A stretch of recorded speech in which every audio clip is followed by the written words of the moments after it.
What's going on, guys? Smith here. Welcome back to a banger video. Today, I'm going to be talking about how to actually print money with organic dropshipping in Q4. So if you don't know who I am, my name is Smith Reese. I'm an 18-year-old entrepreneur from Los Angeles, and this was me when I started ecom. This was me when I was around like 15 or so, never before seen picture, and this is me now. So, doing some cool stuff, been able to travel the world. This is me in Romania. This is me. I don't know why these pictures got low quality all of a sudden, but this was me in Rome. This was me in Paris.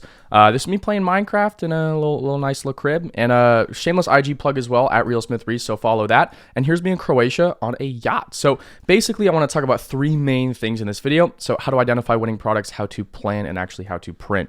So basically, the first thing I'm going to talk about is kind of the umbrella term, and the biggest takeaway for the video is markets, okay? So the biggest thing you guys need to understand about markets is that they are cyclical.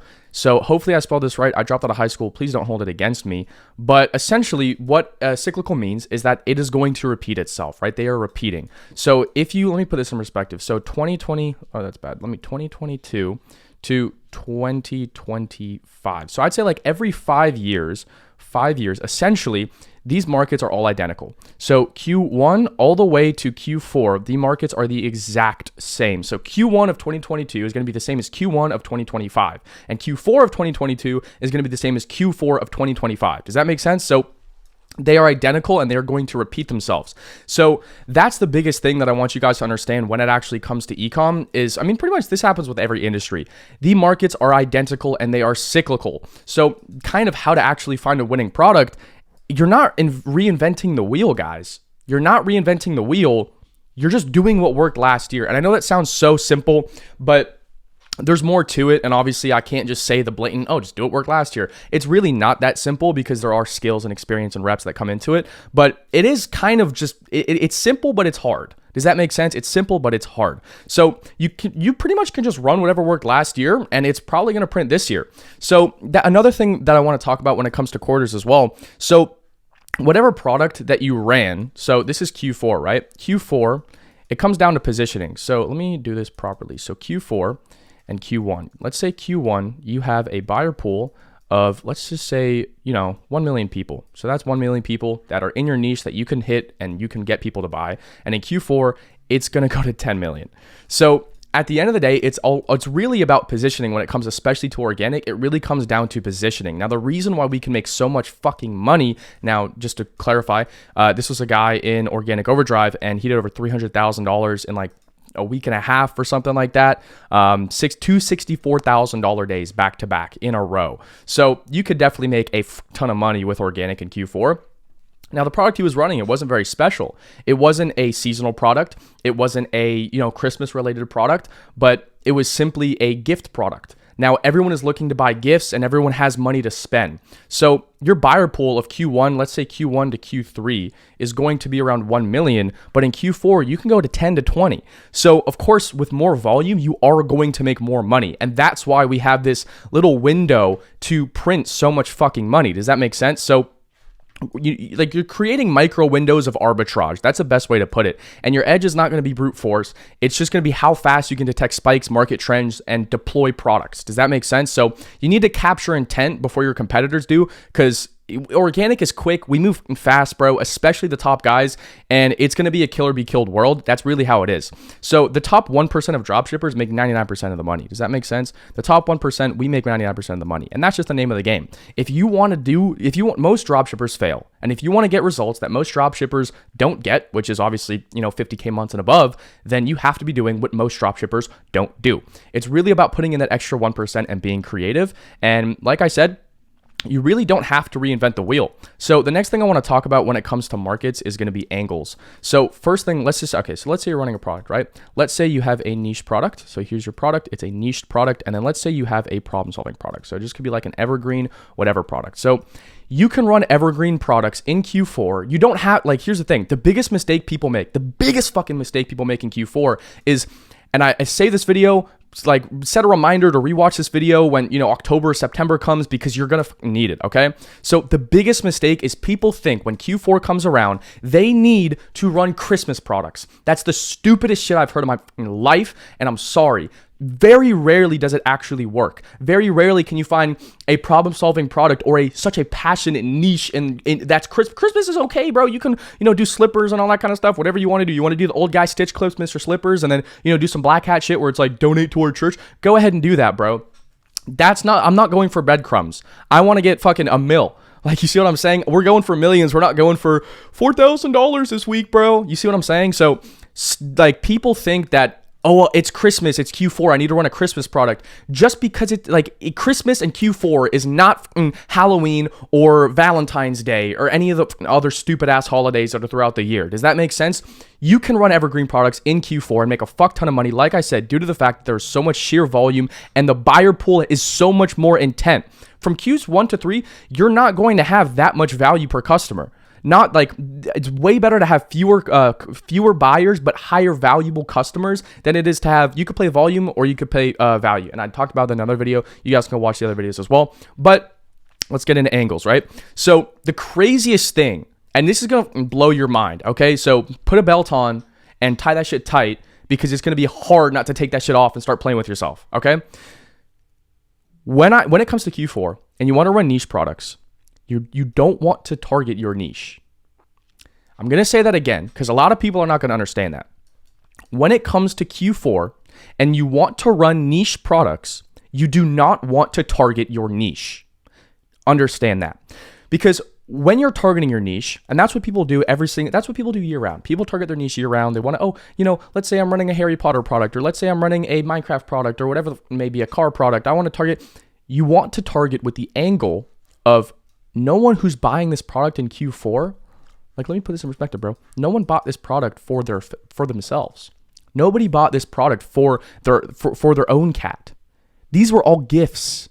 So, I know a guy with a cat. I know somebody with a cat. They'd love this. Here's a Christmas product. You see what I'm saying? You want to market, and your creative should not be based upon your ICP. It should be based upon the people who are going to be buying it for a loved one or somebody else. And that's the biggest fucking mistake people make, is that they think that it's Christmas and I should run Christmas products, or here's my niche and I should be running niche products and I should be making products targeted towards my niche. Like a good example, and this really crushes for Q4, is like gift angles, right? It's like, the perfect gift for XYZ, or don't show blank this. You see what I'm saying? Like, those really crush, and it's a little bit of a bottom feeder creative to run, but they do work. They really do work, and they really do convert. Sometimes simple is just the move, okay? I really want you guys to understand that, especially when it comes to Q4. Really get planning down. I've been playing like crazy. So last Q4 was retarded, bro. And it's even going to be crazier this year. So understand this with the angles. Angles is everything. Marketing narratives is everything. So when you're running a niche product, I'm going to say it again because that's important, guys. Please, when you're running a niche product, it is going to convert higher than a problem-solving product when it is in Q4 if you don't target the niche. If you're targeting the niche, you're not going to convert at all. All right? Because no one's going to take you have more people that are going to be buying gifts for their friends opposed to the people that get money for Christmas and then purchase online. You see what I'm saying? People will get a gift card. People get $100, $200 here and there, but they're not going and spending that online. They're going straight to fucking Amazon, or they're going straight to the Babe store or the Gucci store, and they're going to buy some wallet or some shit. Or they're going to spend it all on Ubers or like a nice dinner. No one's going to go and actually purchase online organically. Does that make sense? Very rare does that happen. So obviously problem-solving products are fantastic as well, because you can run a lot more kind of paid adsy products when it comes to Q4. Now, obviously problem-solving products are going to convert the highest because, when your product solves a problem that the consumer already has, the marketing kind of takes care of itself. So that's kind of the game. Like, that's just how it works. Problem-solving products are fantastic, but it doesn't even have, this product was a pet product. I don't know if I told you guys already, but it was like the little bird that essentially was I'm sure you guys have seen this product before. It's like a little bird that flaps and makes sounds and rolls on the floor. It's like a cat toy. It was like a pet product, but he was not, I want you guys to understand, this dude was not a fucking idiot. He didn't sit there and make, every cat owner needs this. That makes sense because it's in obviously the angle of buying it for somebody else. But he didn't do it best Christmas gift, Christmas. He had the Christmas tree. He had the Christmas music because that's going to go viral in Q4. But it was the gift angle, guys. Please, please, please understand that. Okay. So how to plan. Now we're going to talk about how to plan. So there's a lot of people overcomplicate everything, especially with organic. That's a long word, bro, especially for me to write it without a mouse pad. So people overcomplicate everything, and there's a lot of myths in the organic space. But the best way to kind of take it down is by using this one, bro. This sentence has changed my life forever. And there's 4 billionaires, including Warren Buffett and Elon Musk, who have all talked about this one specific rule, and it's first principle reasoning. So you always want to, when you're trying to plan or when you're trying to make a strategy or when you're trying to analyze any data, you want to break it down for its fundamentals, right? So for example, let's say you're looking at this traffic and this watch time and this, and this. You don't want to look at it as like, okay, so here's like the 50 different metrics and the KPIs we have to hit. You just want to look at it as like traffic. Okay, so here's what we need to fix. What's the bottleneck? Fucking do it. You see what I'm saying? So it's first principle reasoning. First principle reasoning is a problem-solving approach that involves breaking down complex issues into the most basic fundamental elements. By understanding these fundamental principles, one can reconstruct knowledge and solutions from the ground up, often leading to innovative and effective outcomes. People overcomplicate absolutely everything, and especially when it comes to planning. When you're planning, you should be planning 2 to 3 weeks ahead. Oh, that's a terrible 3. When you're planning, you should be planning 2 to 3 weeks ahead max. Does that make sense? You should be planning 2 to 3 weeks ahead, because it is much more, it's way better at the end of the day to be early and have products sitting around opposed to being late. Like, I want you guys to understand, the organic dropshippers that are the top 1% of these guys that are going to print money, bro, they're already thinking about Q4 products. They're already studying now. They're going to have products in hand by November 1st. They're not going to wait till Christmas or like December 15th to start testing products. They have 5 products sitting in their fucking desk. Yeah, what are those? Those are my Q4 products. Like, it's fucking August. What are you talking about? Exactly, motherfucker.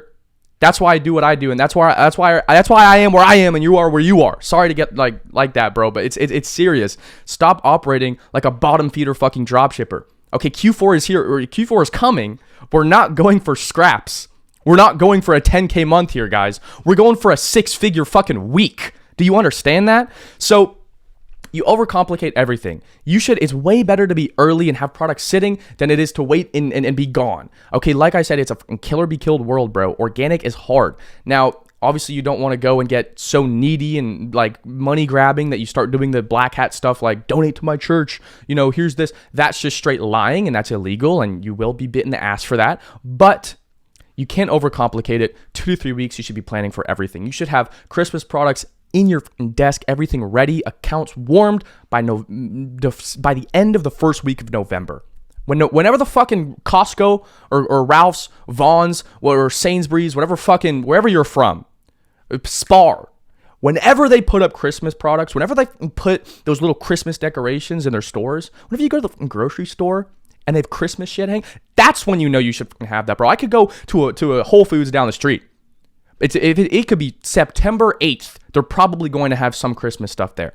They're probably going to have gingerbread houses sitting down. You see what I'm saying? So I'm going to keep this video short. That's about it. I just wanted to this is off the top of my mind, and I wanted to rip it for you guys. So hope you enjoyed. Finally, these videos didn't load. Nope. I hope you enjoyed, and thanks for watching. Hope you got some value with it. If you want to work with me one-on-one, we guarantee you hit 10K a month or your money back. So check the first link in the description. Thanks for watching. Take care. Have a blessed day. Subscribe.